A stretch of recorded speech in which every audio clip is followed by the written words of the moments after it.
February 22nd, 2026, 6:47 a.m. Tapalpa, Jalisco. 3 Black Hawk helicopters slice through mountain fog at 140 miles per hour. Inside, 24 Mexican Special Forces operators load FX-05 rifles. Below them, in a safe house surrounded by pine forest, the man with a $15 million US bounty on his head sits at a kitchen table eating eggs and tortillas. In exactly 11 minutes, Nemesio Ruben Oseguera Cervantes, El Mencho, boss of the Jalisco New Generation cartel, will take a bullet to the chest. In 3 hours, he'll bleed out in a military helicopter. By nightfall, Mexico will be on fire. But here's what nobody's asking. How did the most wanted cartel boss in the Western Hemisphere, a man who survived 6 assassination attempts, 50,000 strong army, and controlled half of Mexico's cocaine routes, finally get cornered in a mountain village? Who gave up his location? Was it DEA intelligence, Mexican betrayal, or $15 million in cash? And now that El Mencho is dead, does the cartel collapse, or does it explode into civil war? The United States wanted Nemesio Oseguera Cervantes more than any cartel leader since Pablo Escobar. The DEA didn't just put a price on his head, they built an entire task force around catching him, and the number, $15 million, wasn't symbolic. It was calculated to turn his own people against him. Here's why El Mencho was worth that much. Between 2015 and 2026, the Jalisco New Generation cartel became the most powerful criminal organization in the Western Hemisphere. They operated in 28 of Mexico's 32 states. They controlled major drug routes into the United States through California, Texas, Arizona, and New Mexico. They moved an estimated 50 tons of methamphetamine, 20 tons of cocaine, and 2 tons of fentanyl into American cities every single month. The DEA estimated CJNG's annual revenue at $50 billion. That's more than Nike's yearly profit. But the money wasn't why the US wanted him dead or captured. It was the violence. El Mencho didn't just run a drug cartel, he ran a military operation.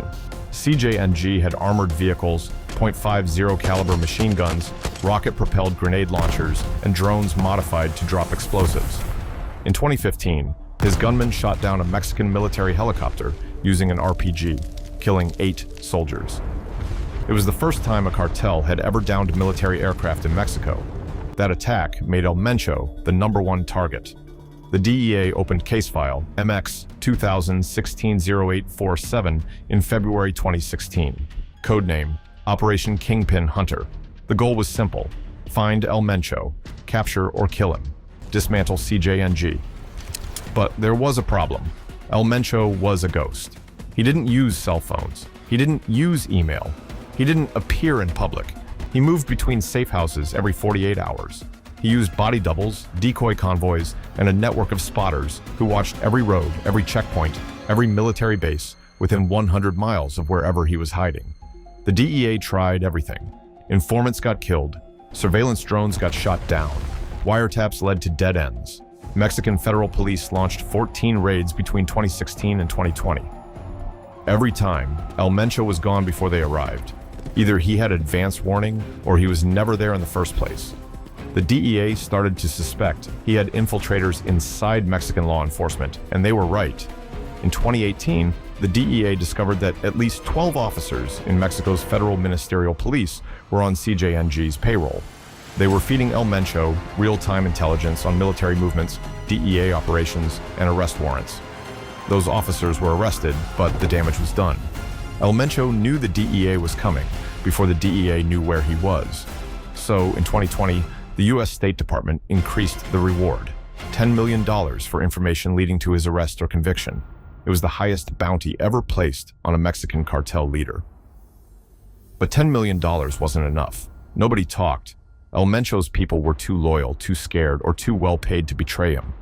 So in December 2023, the reward went up again, $15 million, the same amount the U.S. offered for Osama bin Laden after 9/11.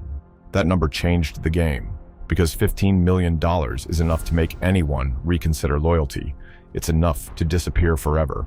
It's enough to buy protection from anyone who might come looking for you.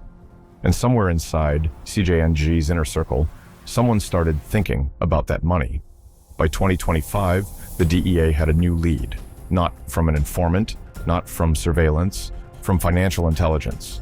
CJNG was moving money differently, larger transactions, offshore accounts being opened in the Cayman Islands and Panama. Someone high up in the cartel was preparing to run. The DEA didn't know who, but they knew one thing. Whoever it was had access to El Mencho's location, and if the DEA could find that person before CJNG did, they could end the manhunt. The question was how much time they had before El Mencho figured out someone in his inner circle was about to sell him out. March 2025, Guadalajara, Jalisco. The DEA's El Mencho task force gets a break. A CJNG accountant is arrested in Puerto Vallarta with $2.3 million in cash. His name is Rodrigo Alvarez, 34 years old, and he's been laundering money for the cartel for 6 years. The Mexican federales throw him in a cell and tell him he's facing 40 years.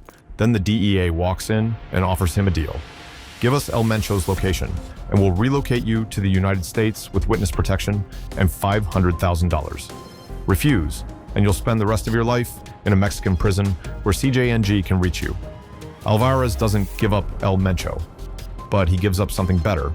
He tells the DEA that Ricardo Ruiz, El Mencho's head of security, has been moving money to offshore accounts for the past 8 months. Over $40 million transferred to the Cayman Islands. Alvarez doesn't know why, but he knows one thing. Ruiz is planning his exit. And if Ruiz is preparing to disappear, it means he's expecting something to happen. Either El Mencho is dying or someone's about to betray him. The DEA runs financial forensics on Ruiz's accounts. They find 14 wire transfers totaling $43 million sent between August 2024 and February 2025, all routed through shell companies in Panama, then to banks in the Cayman Islands. They also find something else, a property purchase, a 12-acre estate in Costa Rica under a fake name. The DEA knows what this means. Ruiz is building his escape plan, and the only reason he'd need to escape is if he's the one selling out El Mencho. The DEA makes contact. They don't approach Ruiz directly. They use an intermediary, a lawyer in Mexico City who has connections to both the DEA and CJNG's legal network. The message is simple. We know about the money, we know about Costa Rica, we know you're planning to run. If you want to live long enough to spend that $43 million, give us El Mencho. In exchange, you get witness protection, a new identity, and the $15 million reward. That's $58 million total, enough to disappear forever. Ruiz doesn't respond for 3 weeks. The DEA doesn't push. They know he's weighing his options. Stay loyal to El Mencho and hope the cartel doesn't find out about the missing money or take the deal and become the richest informant in DEA history. On April 12, 2025, Ruiz sends a message through the lawyer. He wants immunity, witness protection for his wife and 2 kids, and the $15 million deposited into an offshore account before he gives up any information. The DEA agrees to everything except the money transfer. The $15 million comes after El Mencho is captured or killed, not before. Ruiz goes silent again. For 6 weeks, the DEA hears nothing. Then, on May 28, 2025, Ruiz makes contact again. This time, he gives the DEA something valuable. A list of 8 safe houses El Mencho rotates between, all located in rural Jalisco, scattered across a 200-mile radius. The DEA cross-references the locations with satellite imagery and drone surveillance. 6 of the properties match intelligence the DEA already had. 2 are new. That's enough to confirm Ruiz is legitimate. But Ruiz won't give up El Mencho's exact location yet. He says El Mencho moves every 48 hours and uses decoy convoys to throw off surveillance. Ruiz tells the DEA he'll provide real-time intelligence when the time is right, but only when he's certain the operation will succeed. Because if the Mexican military raids the wrong house, or if El Mencho escapes again, Ruiz knows CJNG will figure out who leaked the information, and at that point, no amount of money or protection will save him. So the DEA waits. They monitor Ruiz's communications, they track his movements, and they prepare a joint operation with Mexican Special Forces. The US can't send troops into Mexico, but they can provide intelligence, logistics, and air support. The plan is simple. When Ruiz gives the location, Mexican Marines will launch a lightning raid, helicopters, fast insertion, overwhelming force, capture or kill El Mencho before he can escape. The DEA estimates they'll have a 30-minute window from the moment Ruiz confirms the location to the moment El Mencho realizes he's been sold out. 30 minutes to end an 11-year manhunt. February 21st, 2026, 11:34 p.m., a DEA operations center in Mexico City receives an encrypted message from Ricardo Ruiz. 3 words: he's in Tapalpa. Tapalpa is a small mountain town in southern Jalisco, population 15,000, surrounded by pine forests and steep terrain. It's 2 hours south of Guadalajara, remote enough that CJNG can control the roads in and out. Ruiz provides GPS coordinates for the safe house, a 2-story structure on the edge of town surrounded by trees with clear sight lines in every direction. He also provides critical intelligence. El Mencho is there with only 8 bodyguards. The rest of his security detail is in Guadalajara, preparing for a meeting scheduled for February 23rd. This is the smallest security presence El Mencho has had in years. The window is now. The DEA forwards the intelligence to General Mariano Torres, commander of Mexico's 15th Military Zone. Torres has been hunting El Mencho for 5 years. He's launched 9 operations, all failures. This time, he's not taking chances. He assembles a strike force, 60 elite Marines from the Fuerzas Especiales, 3 Black Hawk helicopters, 2 fixed-wing surveillance aircraft. The plan is a nighttime raid. Fast insertion.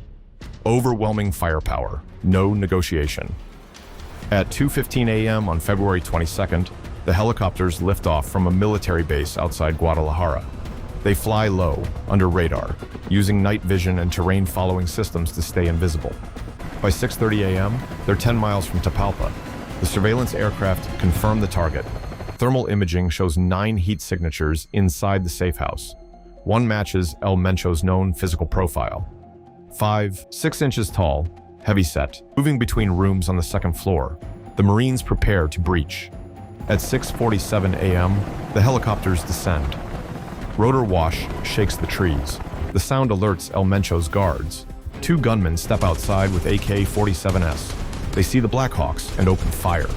The helicopter's door gunners return fire with M134 miniguns, 3,000 rounds per minute. The 2 guards are cut down in seconds. The helicopters land. Marines fast rope to the ground. 40 men hit the dirt in under 10 seconds and move toward the house. Inside, El Mencho knows what's happening. He grabs a pistol and moves toward the back exit. His remaining guards form a defensive line at the front door. The Marines breach with explosives. The door blows inward. Smoke fills the hallway. Gunfire erupts. CJNG guards fire blindly into the smoke. Marines return fire with controlled bursts. 3 guards drop. The others retreat upstairs.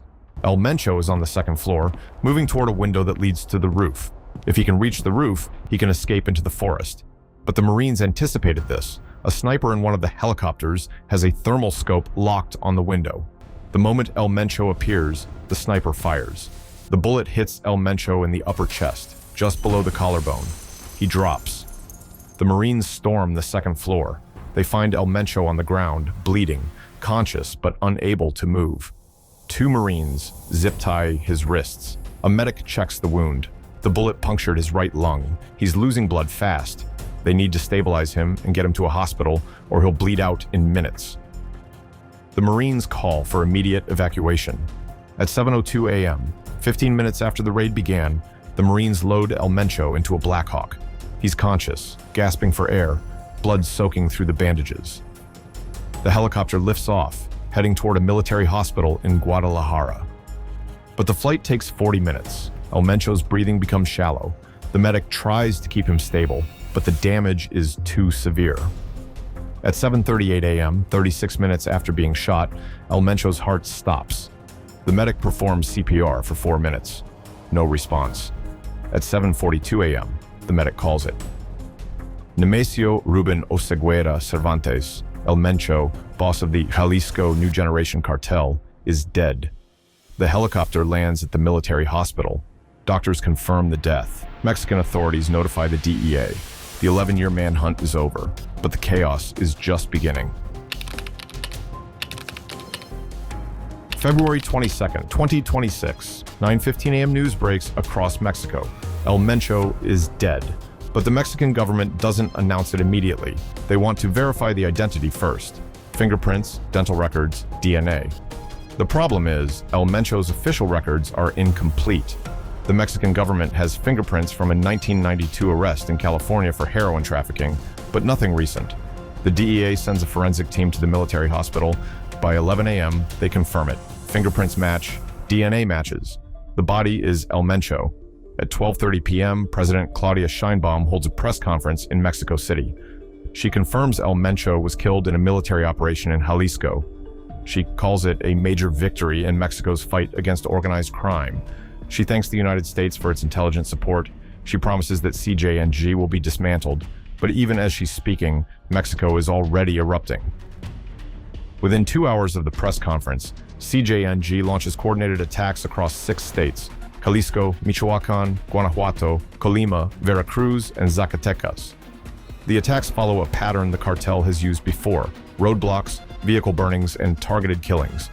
In Guadalajara, CJNG gunmen hijack 14 trucks and buses, set them on fire, and block major highways. In Colima, they burn 9 vehicles and kill 2 police officers. In Michoacan, they attack a police station with grenades and automatic weapons, killing 4 officers. The goal isn't military victory. CJNG knows they can't fight the Mexican military head-on. The goal is chaos. Make the government look weak, make civilians afraid, shut down the economy, force the government to negotiate. It's a strategy El Mencho used in 2015 after Mexican forces nearly captured him. He ordered his gunmen to burn vehicles and attack police across Jalisco until the government backed off. It worked then.